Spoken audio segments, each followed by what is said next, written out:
Unacademy. Let's crack it.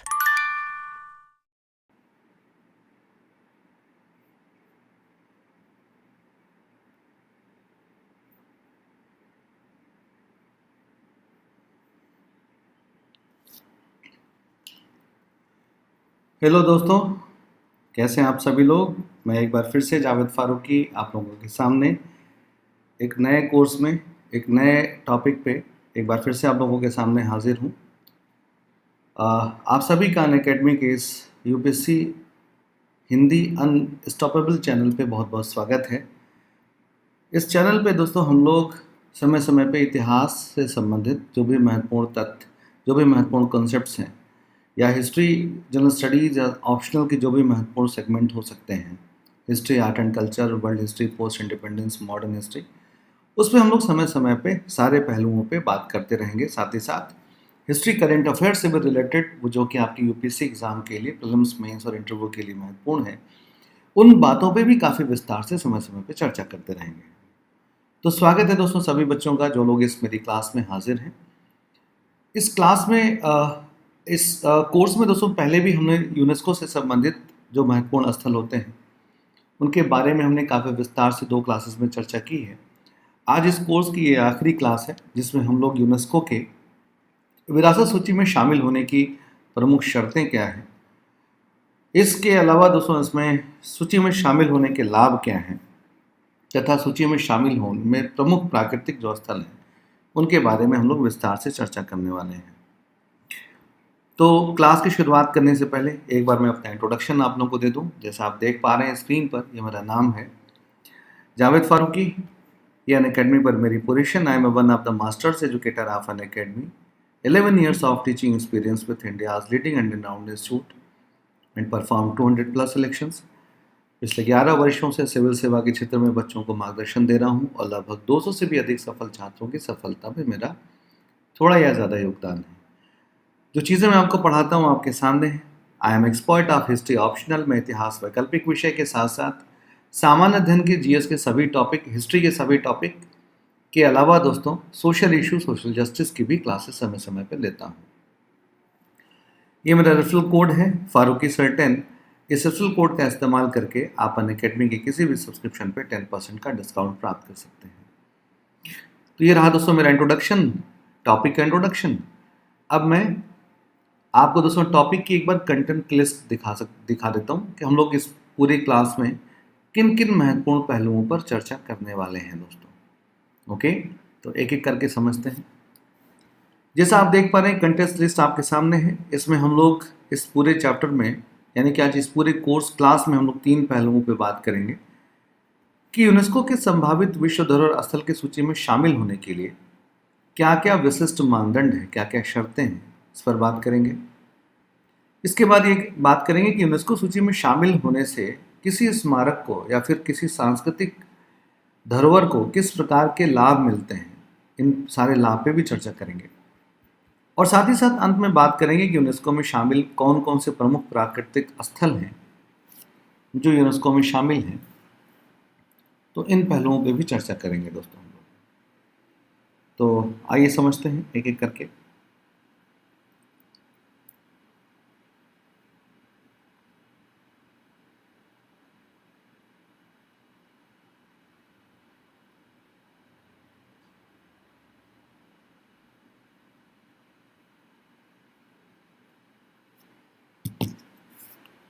तो हाँ, UNESCO में शामिल दोस्तों प्रमुख प्राकृतिक स्थलों पे भी चर्चा करेंगे। तो ये 3 आज की क्लास के जो कंटेंट हैं उसमें 3 पार्ट हैं, 3 टॉपिक पे हम लोग बात करने वाले हैं।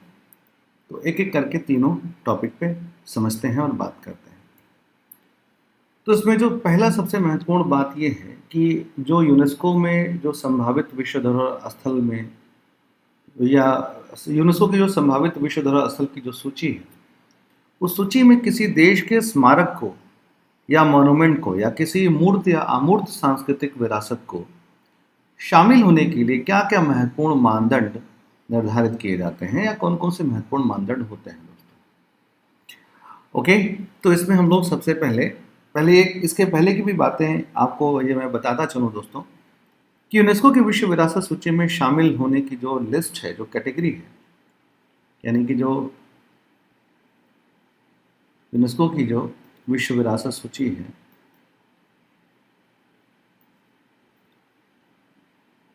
इस सूची में कुल 3 प्रकार के स्थल शामिल होते हैं। 3 प्रकार के स्थल शामिल होते हैं। तो पहला वो है जो दोस्तों एक प्रकार के सांस्कृतिक स्थल होते हैं।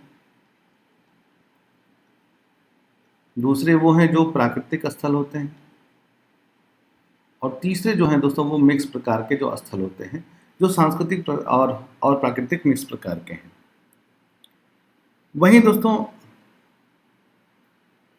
सांस्कृतिक स्थलों को भी 2 कैटेगरी में बांटा जाता है। सांस्कृतिक चीज़ों को भी एक होता है दोस्तों सांस्कृतिक, एक होता है यूनेस्को की विश्व विरासत सूची में शामिल मूर्त धरोहर स्थल। मूर्त विरासत स्थल या मूर्त धरोहर स्थल जो होते हैं वो, यानी कि दोस्तों जिसमें प्रमुख रूप से यूं कह लें कि जो इसमें जो भी दोस्तों जैसे स्मारक हो सकते हैं, कोई स्मारक हो सकता है, कोई पेंटिंग हो सकती है, कोई मूर्ति कला हो सकती है, या कोई स्थापत्य कला हो सकती है। इन कलाओं को हम मूर्त सांस्कृतिक धरोहर स्थल में रखते हैं। वहीं दोस्तों कुछ चीज़ों को अमूर्त सांस्कृतिक धरोहर स्थल में भी रखते हैं। अमूर्त यानी कि एक तरीके से आप यूँ समझ लें कि जो ललित कलाओं के साथ साथ भारत की जो प्राचीन परंपराएं हैं, यानी कि दुनिया भर में फैली हुई दोस्तों जो प्राचीन परंपराएं हैं, जो विरासत के रूप में आज भी चली आ रही हैं, जो विभिन्न प्रकार के, चाहे वो धार्मिक परंपराएं हों, चाहे वो रहन सहन से संबंधित परंपराएं हों, खान पान से संबंधित जो परंपराएं हैं, दुनिया भर में जो फैली हुई परंपराएं हैं, उनको अमूर्त सांस्कृतिक विरासत में रखते हैं। जैसे भारत के बहुत सारे ललित कलाओं को अमूर्त सांस्कृतिक धरोहर में रखा गया है दोस्तों। जैसे कोडियाट्टम है, जैसे दोस्तों आपका कोडियाट्टम हो गया, आपका एक दोस्तों आपका वो मुडियट्टू है, कोडियाट्टम है, और इसके अलावा दोस्तों जैसे कलबिलिया डांस है।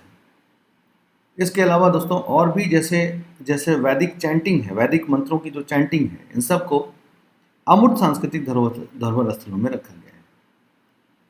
तो इस प्रकार से यूनेस्को की विश्व विरासत सूची में कुल 3 प्रकार के स्थलों को रखा जाता है। 3 प्रकार की चीज़ों को, 3 प्रकार की कैटेगरी बनाई गई है। उसमें एक सांस्कृतिक में एक मूर्त है और एक अमूर्त है। हमने इसकी पहले की क्लासेस में आपको सांस्कृतिक स्थलों में आपको मूर्त के बारे में काफ़ी कुछ मैंने पढ़ा दिया है ना। 2 क्लासेस में मैंने मूर्त सांस्कृतिक धरोहर स्थलों के बारे में विस्तार में आपसे चर्चा कर लिया है। अब हम लोग इस क्लास में आज इस पर बात करने वाले हैं कि यूनेस्को की विश्व विरासत सूची में शामिल होने के लिए क्या क्या किसी संस्कृति को, किसी कल्चर को, या किसी नेचुरल प्लेस को, या फिर किसी मिक्स प्लेस को शामिल होने के लिए दोस्तों क्या क्या विशिष्ट मानदंड और क्या क्या शर्तें हैं, पहले इसको बात करेंगे। फिर यूनेस्को सूची में शामिल होने के लाभ क्या हैं, इन सारे पहलुओं को भी बात करेंगे। लास्ट में यूनेस्को में शामिल प्रमुख प्राकृतिक स्थल कौन कौन से हैं, इन पहलुओं पर बात करेंगे। आइए, तो पहले हम लोग देख लेते हैं कि यूनेस्को में शामिल होने के जो क्या क्या मानदंड हैं दोस्तों, किसी स्मारक को या किसी प्राकृतिक स्थल को या किसी सांस्कृतिक स्मारक को, इन शर्तों को एक एक करके समझते हैं। यूनेस्को ने संभावित विश्व धरोहर स्थल के उत्कृष्ट सार्वभौमिक मूल्य को निर्धारित करने के लिए विशिष्ट मानदंड स्थापित किए हैं। क्या है दोस्तों? सांस्कृतिक मानदंड, यानी कि सांस्कृतिक कलाओं के लिए क्या मानदंड है, और फिर हम लोग प्राकृतिक कलाओं के लिए क्या मानदंड है, इन दोनों को समझेंगे। पहले सांस्कृतिक कलाओं के मानदंड को समझते हैं। तो जैसा आप देख पा रहे हैं, यहाँ पे लिखा हुआ है कि मानव रचनात्मक प्रतिभा की उत्कृष्ट कृति का प्रतिनिधित्व करने के साथ ही, यानी कि दोस्तों मानव की कोई ऐसी रचना जो उत्कृष्ट कृति का प्रतिनिधित्व करने के साथ साथ, जो मानव रचना की उत्कृष्ट कृति हो दोस्तों, दुनिया के किसी सांस्कृतिक क्षेत्र के भीतर वास्तुकला या प्रौद्योगिकी, है ना, चाहे दोस्तों वो वास्तुकला से संबंधित हो, चाहे वो प्रौद्योगिकी से संबंधित हो, चाहे वो स्मारकीय कला या वास्तुशिल्प या तकनीकी से संबंधित हो, यानी कि वही दोस्तों वास्तुकला या उसकी तकनीक से संबंधित हो, नगर योजना से संबंधित हो, यानी कि अगर किसी नगर को बहुत शानदार ढंग से बनाया गया है, जैसे दोस्तों सिंधु घाटी सभ्यता की नगर योजना है, या जैसे फिर ली कार्बूजियर के द्वारा बनाया गया चंडीगढ़ की नगर योजना है, या परिदृश्य डिजाइन में विकास का असाधारण साक्ष्य या पहनावा, या परिदृश्य डिजाइन में कोई असाधारण साक्ष्य हो या फिर कोई पहनावा हो जो मानव इतिहास में महत्वपूर्ण चरणों को दर्शाता हो, यानी कि मानव सभ्यता के विकास में किसी भी ऐसी चीज़ें जो उत्कृष्ट रचना है, चाहे वो वास्तुकला तकनीक से हो, चाहे नगर योजना से हो, चाहे वो पहनावा से हो, चाहे अमूर्त सांस्कृतिक विरासत से हो, और जो मानव इतिहास के महत्वपूर्ण चरणों को दर्शाता है, ऐसी ही कलाओं को यूनेस्को की विश्व विरासत सूची में शामिल किया जाता है। इसके साथ एक और चीज़ भी जुड़ी हुई है कि प्रत्यक्ष या अप्रत्यक्ष रूप से घटनाओं या जीवित परंपराओं, देखिए जैसे जीवित परंपराएं हैं, जैसे ललित कलाएं हो गई, विचार हो गए, या विश्वास हो गए, या उत्कृष्ट सार्वभौमिक महत्व के कलात्मक और साहित्यिक कार्य हो गए, यानी कुछ ऐसे उत्कृष्ट सार्वभौमिक सब जनता के महत्व, सार्वभौमिक महत्व के कुछ साहित्यिक कार्य हैं, या से जुड़ा कोई कार्य जो या तो जीवित है या विलुप्त होने के कगार पे है। तो ध्यान रखिएगा, यानी कि चाहे वो मूर्त हो चाहे वो अमूर्त हो, पहली शर्त ये होनी चाहिए कि वो उत्कृष्ट सांस्कृतिक, उत्कृष्ट मतलब मानव की कलाकृतियां हों दोस्तों, जो कि सार्वभौमिक महत्व के लिए, सार्वभौमिक महत्व में हो, उत्कृष्ट कलाकृतियां हों, और वो जो है असाधारण हो दोस्तों, चाहे वो मूर्त हो चाहे अमूर्त हो, और सबसे बड़ी बात चाहे वो जीवित हो, और मतलब जीवित होने के साथ साथ वो लुप्त होने के कगार पे हो। तो ऐसी कलाकृतियों को, ऐसी सांस्कृतिक विरासतों को निश्चित रूप से यूनेस्को की विश्व धरोहर सूची में शामिल करने की योजना होती है या प्लानिंग होती है। इस बात को समझिए कि पहली शर्त यह है कि ये सारी शर्तें पूरी करे जो कि उत्कृष्ट सार्वभौमिक महत्व के कलात्मक और साहित्यिक कार्य होने चाहिए। ये तो हो गए दोस्तों सांस्कृतिक विरासतों के बारे में, जिन्हें कि यूनेस्को के विश्व विरासत सूची में शामिल किया जाता है। नेक्स्ट आता है दोस्तों प्राकृतिक मानदंड, यानी कि प्राकृतिक स्मारक स्थलों के लिए उनके लिए क्या मानदंड होने चाहिए, इस मानदंड को समझना जरूरी है। देखिए दोस्तों, प्राकृतिक मानदंड के लिए उत्कृष्ट प्राकृतिक घटनाएं या असाधारण प्राकृतिक सौंदर्य और सौंदर्य महत्व के क्षेत्र शामिल होने चाहिए, यानी उत्कृष्ट प्राकृतिक घटनाएं हो या असाधारण प्राकृतिक सौंदर्य हो जहाँ पे, या और सौंदर्य महत्व के क्षेत्र हैं, उन क्षेत्रों को निश्चित रूप से यूनेस्को की विरासत सूची में शामिल करते हैं। पृथ्वी के इतिहास के प्रमुख चरणों का वर्णन करने वाला एक उत्कृष्ट उदाहरण, जिसमें जीवन का रिकॉर्ड, भू आकृतियों के विकास में चल रही महत्वपूर्ण भूवैज्ञानिक प्रक्रियाएं या महत्वपूर्ण भू आकृतियां या भौतिक विशेषताएं भी शामिल हैं। जैसे महत्वपूर्ण दोस्तों जो भू आकृतियां हैं पृथ्वी पर, जैसे अगर कोई झील है, कोई अगर ज्वालामुखी है, कोई अगर क्रेटर अगर बना हुआ है दोस्तों, तो इन चीज़ों को भी जो महत्वपूर्ण भू आकृतियाँ हैं या जो भू वैज्ञानिक प्रक्रियाएँ हैं पृथ्वी पर, जो नेचुरल तौर पे बन रही हैं और हो रही हैं और चलती आ रही हैं, उन्हें भी यूनेस्को के विश्व विरासत सूची में शामिल किए जाते हैं। इनमें महत्वपूर्ण रूप से जैसे स्थलीय, मीठे पानी, तटीय और समुद्री पारिस्थितिकी तंत्र हैं, पौधों और जानवरों के समुदायों के विकास में महत्वपूर्ण चल रही पारिस्थितिकी और जैव प्रक्रियाएँ हैं, इन सब चीज़ों को शामिल किया जाता है। इसके अलावा इसमें जैव विविधता के इन सिटू संरक्षण के लिए महत्वपूर्ण और महत्वपूर्ण प्राकृतिक आवास शामिल हैं, यानी कि ऐसे क्षेत्र भी जो बायोडाइवर्सिटी में के एरिया को, यानी कि बायोडाइवर्सिटी के हिसाब से दोस्तों जो है वो महत्वपूर्ण रिकॉग्नाइज क्षेत्र हो। इन सिटू का मतलब जिन क्षेत्रों में किसी विशेष प्रकार की प्रजाति को संरक्षण दिया जाता हो, जिसमें विज्ञान या संरक्षण के दृष्टिकोण से उत्कृष्ट सार्वभौमिक मूल्य की खतरे वाली प्रजातियां भी शामिल हैं, उन्हें भी यूनेस्को के विश्व विरासत सूची में शामिल किया जाता है। किसी साइट को नामांकित करते समय साइट प्रस्ताव करने वाले देश को यह प्रदर्शित करना होगा कि इनमें से कम एक मानदंड को पूरा करता है, यानी कि जो ऊपर के जितने भी 4-5 मानदंड दिए हैं, किसी देश को ये साबित करना होगा कि ये ऊपर के जो भी 4-5 मानदंड हैं उनमें से कोई स्मारक या कोई प्राकृतिक क्षेत्र इनमें से किसी एक मानदंड को पूरा करता है। ओके, तो ये हो गई बातें दोस्तों प्राकृतिक मानदंड से संबंधित। अच्छा, अब हम लोग बात करेंगे कि यूनेस्को के विश्व विरासत सूची में शामिल होने पर किसी देश या किसी स्मारक को या किसी देश के स्मारक को किस प्रकार के लाभ मिलते हैं। यानी कि उन्हें फायदा किस बात का है। ओके, आइए समझते हैं। तो यूनेस्को की विश्व विरासत सूची में शामिल होने से किसी स्मारक को या किसी प्राकृतिक साइट को, किसी स्थल को निश्चित रूप से बहुत प्रकार से लाभ मिलता है दोस्तों। ओके, इन लाभों की सूची यहाँ पर एक बार दी गई है, आप इनको एक बार देख लीजिए, मैं आपको पढ़ा देता हूँ, समझ लीजिएगा आप लोग। देखिए, जैसे देखिए, पहला जो सबसे बड़ा लाभ है कि ऐतिहासिक, जो यूनेस्को के इस स्थल को जो सांस्कृतिक ऐतिहासिक महत्व के होते हैं या प्राकृतिक महत्व के होते हैं, सरकारों और स्थानीय अधिकारियों द्वारा संरक्षण प्रयासों में निवेश करने, साइट को शहरीकरण, प्रदूषण या उपेक्षा जैसे खतरों के बचाव करने के लिए उपाय की अधिक संभावना होती है। यानी कि सबसे पहले इस बात को समझिए कि अगर कोई ऐसा यूनेस्को का साइट, अगर किसी देश का कोई भी स्मारक, कोई सांस्कृतिक स्मारक अगर यूनेस्को के विश्व विरासत सूची में शामिल होता है, तो पहली बार यूनेस्को की जिम्मेदारी होती है कि उसको शहरीकरण, प्रदूषण या और भी कोई बाहरी खतरा होता है तो उस बाहरी खतरे से उस स्मारक को संरक्षित किया जाए। ये सबसे पहली जिम्मेदारी, सबसे पहला लाभ होता है।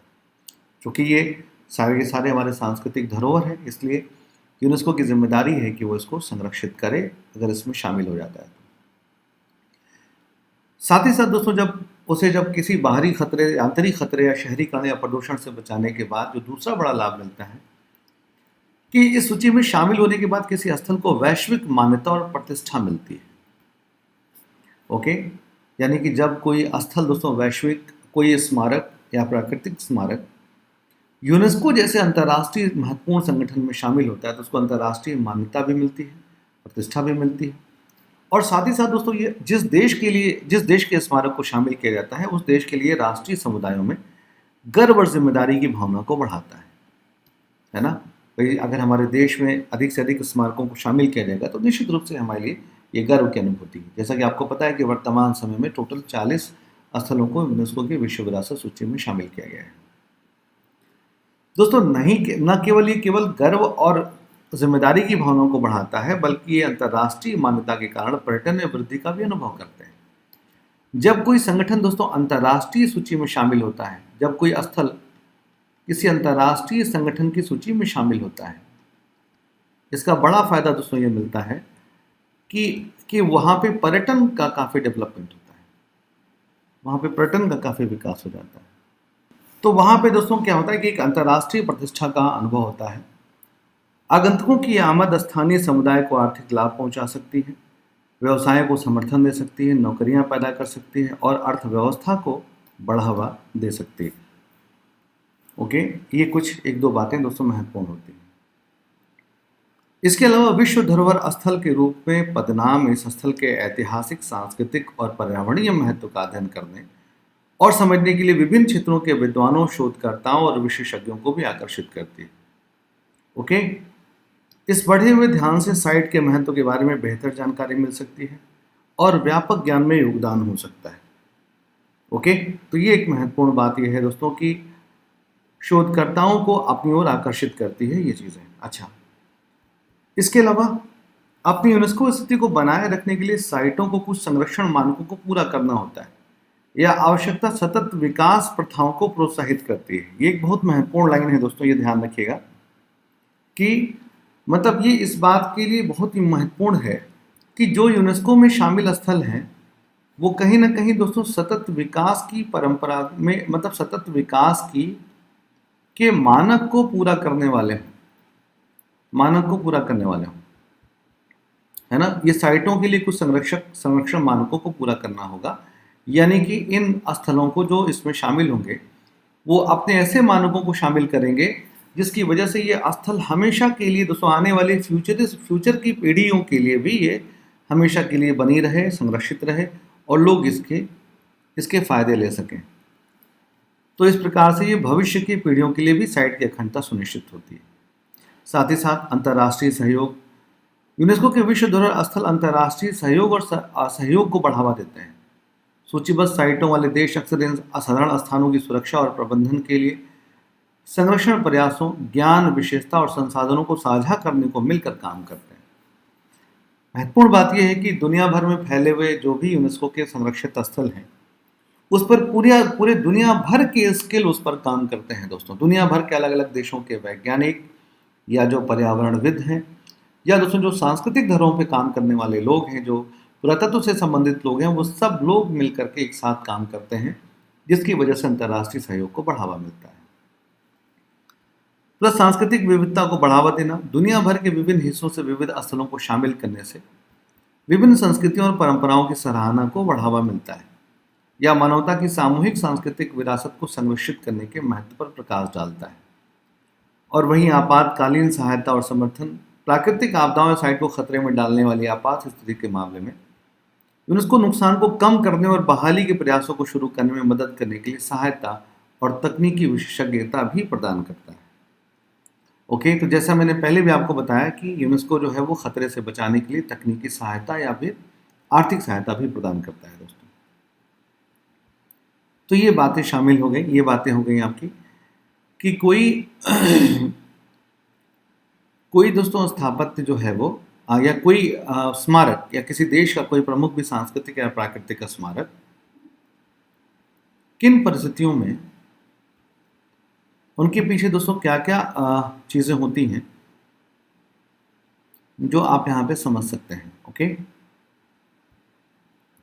चलिए, मतलब वो क्या क्या चीज़ें होती हैं जिसकी वजह से यूनेस्को को विश्व विरासत सूची में शामिल किया जाता है, और यूनेस्को की विश्व विरासत सूची में शामिल होने के किसी देश को क्या क्या लाभ मिल सकता है दोस्तों। अच्छा, किसी स्थल को क्या क्या लाभ मिल सकता है। अब हम लोग यूनेस्को में शामिल प्रमुख पुरातात्विक प्राकृतिक स्थलों पर चर्चा करने जा रहे हैं। आइए समझते हैं दोस्तों। भारत के कई सारे स्थलों को यूनेस्को की प्राकृतिक स्थलों को यूनेस्को की विश्व विरासत सूची में शामिल किया गया है। अच्छा, इसके पहले हमने आपको पिछली क्लासेस में यूनेस्को के सांस्कृतिक स्थलों को के शामिल होने के बारे में बताया है। अब हम लोग प्राकृतिक स्थलों को शामिल होने के बारे में समझते हैं। काजीरंगा राष्ट्रीय उद्यान दोस्तों, काजीरंगा असम का एक राष्ट्रीय उद्यान है। असम स्थित भारत का एक प्रमुख राष्ट्रीय उद्यान है दोस्तों काजीरंगा। काजीरंगा नदी और दक्षिण में कार्बी आंगलोंग पहाड़ियों को मिलाकर के ये राष्ट्रीय उद्यान लगभग 430 किलोमीटर में फैला हुआ है। इसकी स्थापना 1904 में की गई थी दोस्तों, ब्रिटिश शासनकाल के दौरान। ओके, कुछ पहाड़ियों को मिला के बीच में इस काजीरंगा राष्ट्रीय उद्यान को बनाया गया है। भारत के असम राज्य में स्थित यह राष्ट्रीय उद्यान एक सींग वाले गैंडे के लिए प्रसिद्ध है। दुनिया भर के दोस्तों फैले हुए एक सींग वाले गैंडे को यहाँ पे संरक्षण दिया गया है। आप देख सकते हैं काजीरंगा दोस्तों अपनी इसी विशेषताओं के लिए जाना जाता है।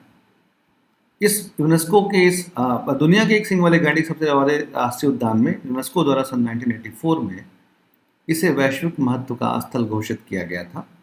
तो ये बात आप लोग ध्यान रखें कि ये अपने आप में एक प्रमुख प्राकृतिक स्थल है जो यूनेस्को में शामिल है, 1984 में शामिल हुआ है। काजीरंगा राष्ट्रीय उद्यान के बाद जो नेक्स्ट स्थल है दोस्तों वो आपके लिए काफ़ी महत्वपूर्ण है, वो है मानस राष्ट्रीय उद्यान। आप देख सकते हैं कि भारत के असम राज्य में स्थित मानस राष्ट्रीय उद्यान को भारत का एक प्रमुख राष्ट्रीय उद्यान है, एक प्रमुख वन्यजीव अभयारण्य है।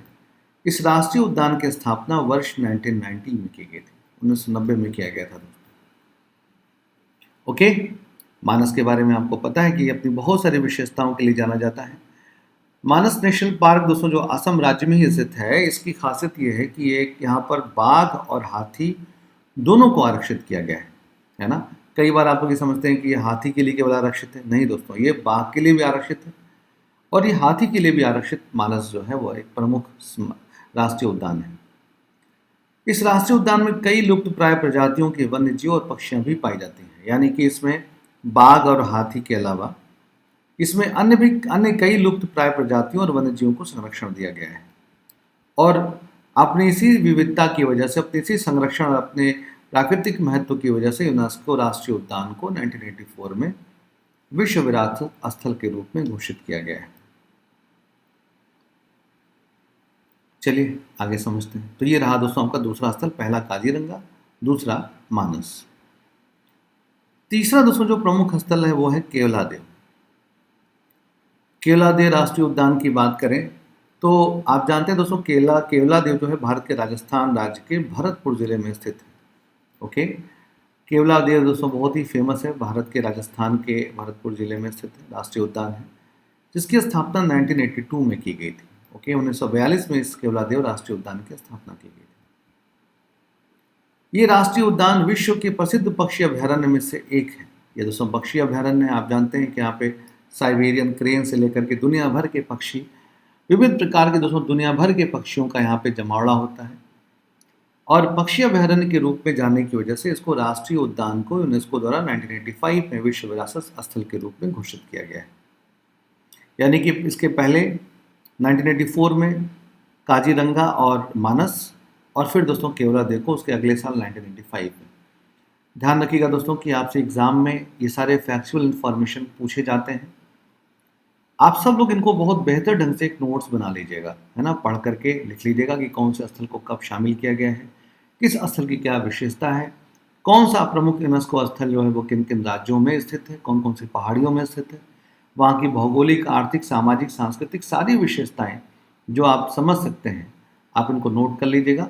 जहाँ से कि देखिए कम से कम आप भारत के उन 40 विरासत स्थलों को के बारे में तो ज़रूर विस्तार से पढ़ लें, क्योंकि न केवल एक लेमैन की वजह से बल्कि यूपीएससी की प्रिपरेशन करने के पॉइंट ऑफ व्यू से भी है इंपॉर्टेंट। केवलादेव के बाद जो अगला प्रमुख स्थल है वो है दोस्तों पश्चिमी घाट। पश्चिमी घाट आप जानते हैं दोस्तों कि भारत के पश्चिमी तरफ जो पहाड़ियां हैं दोस्तों, जिसको सह्याद्री भी कहते हैं और उसके कई पार्ट हैं, उस पहाड़ियों को पश्चिमी घाट कहते हैं। अरब सागर के तट पे स्थित जैव विविधता से भरपूर पहाड़ों को पश्चिमी घाट भी कहा जाता है दोस्तों, जिनमें अनेकों पहाड़ शामिल हैं जो भारत के विभिन्न राज्यों में स्थित है। याद होगा दोस्तों एक प्रमुख बायोस्फीयर रिजर्व भी है ये, जहाँ तक मुझे याद आ रहा है, एक बार देख लीजिएगा। लेकिन जहाँ तक मुझे ध्यान है कि पश्चिमी घाट एक बायोस्फीयर रिजर्व के तौर पर भी भारत के बायोस्फीयर रिजर्व के रूप में भी दोस्तों इनको नामांकित किया गया है। और ये भारत का प्रमुख जैव विविधता क्षेत्र भी है ना। इन पहाड़ों में पश्चिमी घाट के लगभग 39 पहाड़ों और स्थलों को 2012 में यूनेस्को की विश्व विरासत सूची में शामिल किया गया है। इन पहाड़ियों में पश्चिमी घाट की पहाड़ियों में अनामलाई की पहाड़ियाँ, पेरियार की हिल्स, नीलगिरी हिल्स, कुद्रेमुख की पहाड़ियाँ, जो कि अच्छा ये कई राज्यों में फैला हुआ है दोस्तों, ध्यान रखिएगा। तमिल कुद्रेमुख कर्नाटक में है, तला कावेरी की ये पहाड़ियाँ, है ना, कर्नाटक और ये महाराष्ट्र से होते हुए दोस्तों कर्नाटक और जो है सुदूर तमिलनाडु तक, केरल तक दोस्तों ये पहाड़ियाँ फैली हुई। इन पहाड़ियों को यूनेस्को की विश्व विरासत सूची में शामिल किया गया है। अच्छा, पश्चिमी घाट की पहाड़ियों के अलावा ग्रेट हिमालयन राष्ट्रीय उद्यान के बारे में भी समझ लीजिए। ग्रेट हिमालयन राष्ट्रीय उद्यान हिमाचल प्रदेश के कुल्लू जिले में स्थित भारत का एक प्रमुख राष्ट्रीय उद्यान और विश्व विरासत स्थल भी है। दोस्तों ग्रेट हिमालयन नेशनल पार्क इसलिए कहा जाता है कि ये एक प्रकार से दोस्तों हिमालय का एक हिस्सा है। ओके, और हिमालय के अंदर दोस्तों एक प्रकार से जैव विविधता का एक क्षेत्र है, जिसे कि यूनेस्को की विश्व विरासत सूची में शामिल किया गया। इसे वर्ष 1999 में राष्ट्रीय उद्यान घोषित किया गया था। यह राष्ट्रीय उद्यान अपने जैव विविधता के लिए प्रसिद्ध है, क्योंकि इस राष्ट्रीय उद्यान में 800 प्रकार के पौधे, लगभग 25 प्रकार के वन और 185 से अधिक पक्षियों की प्रजातियां पाई जाती हैं। तो अपनी कई सारी विशेषताओं के लिए दोस्तों ग्रेट हिमालयन जाना जाता है और इसको 2014 में इसको विश्व विरासत सूची में शामिल किया गया है। लेटेस्ट 2014 में शामिल किया गया है। तो ये स्थल भी, इनकी भी विशेषताओं को एक बार पढ़ लीजिएगा कि किन किन पहाड़ियों के बीच में स्थित है, यहाँ की भौगोलिक दशाएं क्या हैं, किन किन प्रकार के वस्तुओं, किन किन प्रकार के जीवों को यहाँ पे संरक्षण दिया गया है, इनको एक बार आप पढ़ लीजिएगा अच्छे से। इसके अलावा दोस्तों सुंदरवन ये बहुत ही महत्वपूर्ण एक स्थल है। सुंदरवन राष्ट्रीय उद्यान ये पश्चिम बंगाल के राज्य में स्थित प्रमुख राष्ट्रीय उद्यान और बायोस्फीयर रिजर्व और बाघ अभयारण्य भी है दोस्तों। शानदार बात यह है कि ये न केवल ये भारत के लिए तो एक बायोस्फीयर रिजर्व है और बाघ अभयारण्य भी है, और सबसे महत्वपूर्ण बात है कि इसको एक यूनेस्को की विश्व विरासत सूची में शामिल किया गया है। यह राष्ट्रीय उद्यान गंगा नदी के सुंदरबन डेल्टा में स्थित है। यह राष्ट्रीय उद्यान विश्व में बंगाल टाइगर के सबसे बड़े भंडारों में से एक है। यानी कि यहाँ पे 400 से भी ज़्यादा बंगाल बाघ पाए जाते हैं। बाघों के अलावा यह राष्ट्रीय उद्यान पक्षियों के लिए भी आकर्षण का केंद्र है। यानी कि यहाँ पे बाघ तो ही हैं, बस यहाँ पे पक्षी भी हैं। इसकी स्थापना 1984 में की गई थी। ये राष्ट्रीय उद्यान में मैंग्रोव वनों से घिरा हुआ एक सुंदरबन डेल्टा का हिस्सा है। वाह क्या बात है। यानी कि दोस्तों यहाँ पे ढेर सारे मैंग्रोव वन हैं उन मैंग्रोव वनों में ही एक घिरा उसका एक हिस्सा है, सुंदरवन डेल्टा का ये हिस्सा है जिसको सुंदरवन राष्ट्रीय उद्यान कहते हैं। 1984 में इस उद्यान को विश्व विरासत स्थल के रूप में घोषित किया गया है। इसके अलावा एक और स्थल है दोस्तों, नंदा देवी और फूलों की घाटी। नंदा देवी और फूलों की घाटी राष्ट्रीय उद्यान। दोस्तों नंदा देवी राष्ट्रीय उद्यान भारत के उत्तराखंड राज्य नंदा देवी पर्वतमाला के समीप स्थित भारत का प्रमुख राष्ट्रीय उद्यान है। ये नंदा देवी जो राष्ट्रीय उद्यान है दोस्तों, ये भारत के उत्तराखंड में है और कहाँ पे, नंदा देवी पर्वतमाला के समीप स्थित है। इसे वर्ष 1982 में राष्ट्रीय उद्यान घोषित किया गया था। इसी के समीप फूलों की घाटी राष्ट्रीय उद्यान भी स्थित है। मतलब इसी नंदा देवी के पास ही दोस्तों फूलों की घाटी की राष्ट्रीय उद्यान भी स्थित है। नंदा देवी और फूलों की घाटी राष्ट्रीय उद्यान को संयुक्त रूप से नंदा देवी बायोस्फीयर रिजर्व कहा जाता है। नोट करिएगा दोस्तों आप लोग कि नंदा देवी और फूलों की जो घाटी है, इन दोनों को मिला करके, दोनों को एक साथ मिला करके इसको एक राष्ट्रीय बायोस्फीयर रिजर्व के नाम से जाना जाता है। 1988 में इसे संयुक्त क्षेत्र को यूनेस्को द्वारा विश्व विरासत स्थल घोषित किया गया था। तो उत्तराखंड के दोस्तों ये सारे महत्वपूर्ण स्थलों पे अगर कभी ज़िंदगी में मौका मिले तो घूमने ज़रूर जाइए, लेकिन इनके बारे में पढ़िए भी विस्तार से, और जब ज़िंदगी में कभी मौका मिले तो घूमने भी जाइए। पढ़ना इसलिए ज़रूरी है कि यूपीएससी में यहाँ से काफ़ी क्वेश्चन पूछे जाते हैं। मैं उम्मीद करता हूँ दोस्तों कि आज की इस क्लास से आपको काफ़ी लाभ मिलेगा। आर्ट एंड कल्चर के साथ साथ दोस्तों ज्योग्राफी का भी एक बड़ा सेगमेंट यहाँ से कवर होता है, तो आप इनको अच्छे से पढ़िए, इनको नोट्स बना लीजिए। ओके, मिलेंगे दोस्तों हम लोग जल्दी ही फिर एक नए क्लास में, नए सेशन में, नए तरह के क्लासेस में। अगर आप कोई विशेष प्रकार की क्लासेस अगर history, art and culture, post independence, world history से संबंधित चाहते हैं तो मुझे एक बार आप लोग कमेंट बॉक्स में मैसेज कर सकते हैं। ओके, नई आशाओं के साथ, नई उम्मीदों के साथ, इस भरोसे के साथ कि आप बहुत अच्छी तैयारी कर रहे हैं। जल्दी ही मिलते हैं नई क्लासेस में दोस्तों। All the best, take care and bye bye.